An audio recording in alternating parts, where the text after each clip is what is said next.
3, 2, 1, go!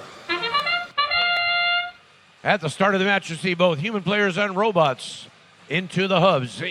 Each fuel piece is worth 1 point each. The scoring in this game is pretty straightforward. The shifts take some explaining to do, but let's look at this. Autonomous, it looks like red is going to win the autonomous, and that's going to give them advantage in what we call the shifts. Right now, you're going to see about 10 seconds where both hubs are active, and robots can score in them, clean out their rooms, so to speak. But now, since red won autonomous, blue has the first shift, which is 25 seconds, where there is only scoring in the Blue Alliance hub. And you can see the teams over on that side. We've got Eidos Dios in the middle of the field. They are grabbing fuel from what we call the neutral zone. 91-93, short-circuited Eagles. They have some fuel. It looks like they're ready to shoot. They're staring at it. But as time expires, now it is red's turn, and red's ready.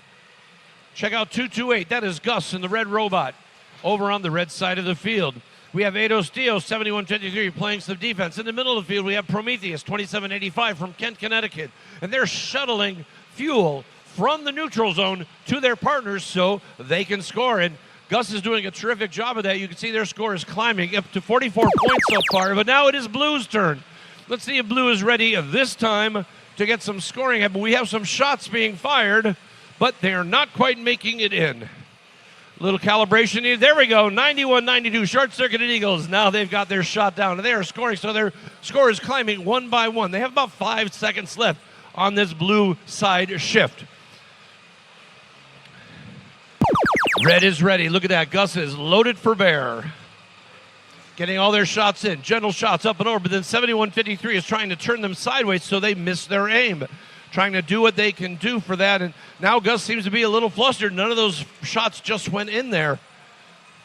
And we're ending the end of this red shift.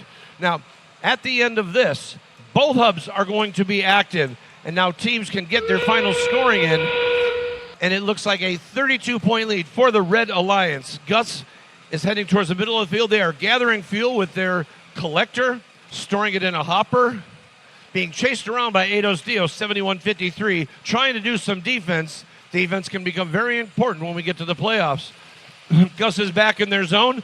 Ideally, they would like to get 100 points of fuel and get what's called the Energize ranking point. But as time runs out, it appears neither team is going to manage that accomplishment in this match.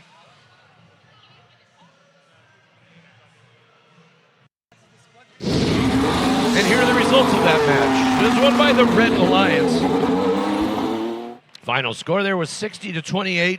And if you look closely at the screen, you'll see details about how it went. Up at the top, we have the auto. You'll see the fuel was won by the Red Alliance, and that gave them an advantage, we think, in the shifts. Nobody climbed on the tower. There have been some tower climbs, but the tower seems to be saving us.